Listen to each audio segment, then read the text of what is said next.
Hey guys, Papaya here. Today I'm going to be teaching you how to do the combo proxying glitch. There are two ways to start this glitch. One of them is by throwing an independent out of bounds, or a helper card out of bounds, and the other is to use a capture card in any way, shape, or form and have it hit the ground or an enemy. As long as it discards itself, that will also allow you to perform this glitch. Let us go into the Shia Castle. I'm going to do the first one with just throwing a mech lance out of bounds. Just to warn you, this will crash the game a lot of the time. So let's run over here. I'm going to discard those because I don't need them. I only need one. I might get knocked over here. Yep. Oh well. Whatever. I'm going to try and get away from these guys. There we go. And now I can perform my glitch. So I'm going to proxy a card. So I'm going to Z-power all of these. Notice how this costs... Well, actually, first let's do this one. Notice how they all cost 5. I'm going to now do the other part of this glitch, which is to hold down Z, or Z, whatever you call it, and press 2 or more of the ABXY buttons at the same time. I'm going to do A and B. And if I do it right, B should un-Z power and A should stay Z powered. Alright, so I did it right. So now, I'm missing 28, or I have 28 stones. If I was going to use the combo, I should lose 5 stones because it costs 5. I'm going to use Venom Lizard. I used the combo, and as you can see, I lost 4 stones. 28 minus 4 is 24. So what happened there is I used the combo for 4 stones instead of 6, or instead of 5, because 4 stones is how much the Venom Lizard costed when it was Z-powered. I could have done the Basilisk, and it would have had the same effect for how much Basilisk costs.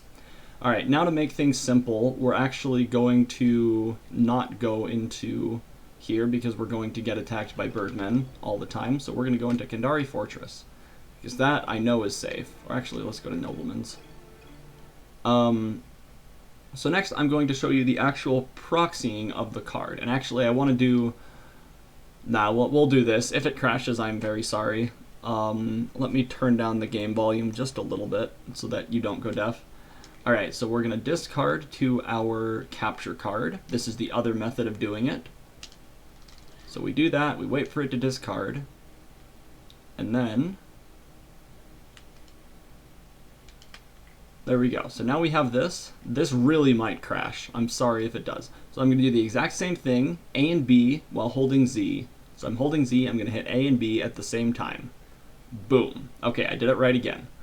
I'm going to discard until I can see Red Lizard in this stack. This helps. It might not crash if Red Lizard is in the stack. I'm even going to have him be at the top. Boom.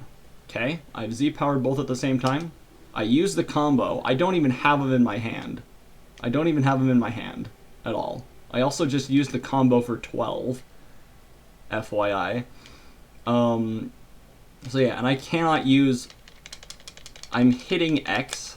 I am discarding X. I cannot use this Red Lizard now. Sometimes that does not happen. Let me show you with the other one that I like to use. Let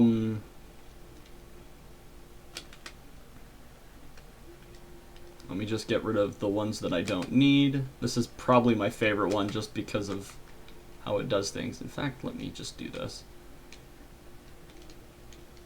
There. Alright.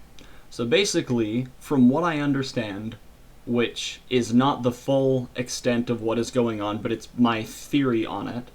My theory is that the game... Well, so this is something I know. The game keeps track of how many cards are currently in your hand of each type.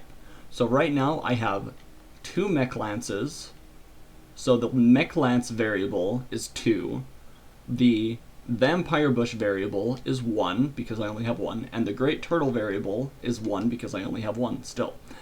If I discard this, now the game thinks that I have 2 vampire bushes, 1 mech lance, and 1 great turtle. Except using that capture card or throwing an independent out of bounds causes some sort of desync to happen with this variable, with this place that the number of each type of card is stored. It desyncs that with your deck order in some way, shape, or form. I know that deck order and deck cards and all of that are stored in multiple different places, so one of them or 2 of them are becoming desynced or something like that. Okay, so next I'm going to discard a little bit. Okay, we're going to Z-power, and then we're going to Z-power Y and B this time. So Y and B. I'm going to discard B. It doesn't matter which one you discard. I'm going to then use it. And then this happens. So what's happening here is it is using Great Turtle's HP and lifespan, and that is the variable that it's using for the HP of the Uber Vampire root. And because Great Turtle has so much more HP than the Uber Vampire root, I mean, it's got 360 and a lifespan of 1440, the game compensates for this. It draws extra color for the HP, and the colors are based on the very top pixels of the card. And whatever those are whatever you're seeing just going on forever. I can... actually, I don't want to discard yet, because I want to show off that I can, however, use that one. Now, if I discard either of any of the B, Y, or X cards, the game will crash. I do remember that. There are a lot of different things that you can do with this. I'll show one more off that I think doesn't crash, but it might crash sometimes. We're just going to do the forks combo. And we're going to proxy it with a mech lance, because why not? But yeah, so it's simple. It's a little hard because of the frame perfect input, where you have to... And I can just discard immediately. I've just been waiting for the tutorial. Like to make the tutorial easier. Okay. I'm going to Z-power Y and B. Oh, I didn't do it right because both of them un-Z-powered. So I Z-power them again, and I un-Z-power them on the same frame. There we go. This time we're going to discard Y and B.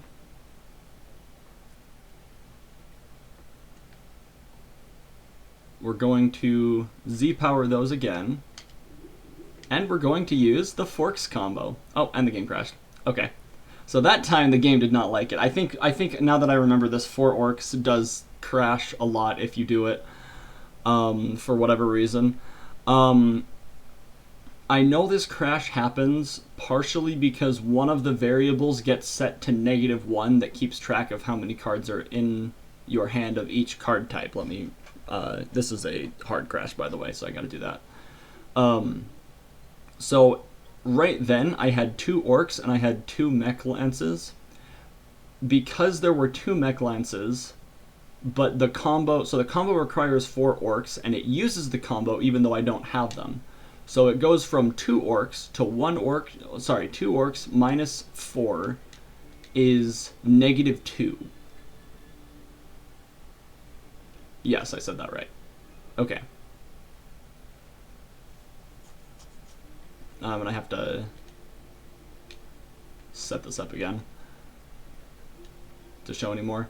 So because it's negative, because of how games work, it means that it's either -2 or it is about 254, I think.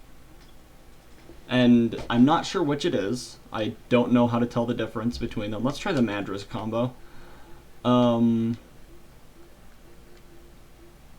But what I do know is that we'll just do Nightmares. Oh, no, we won't. We will do Catablipus.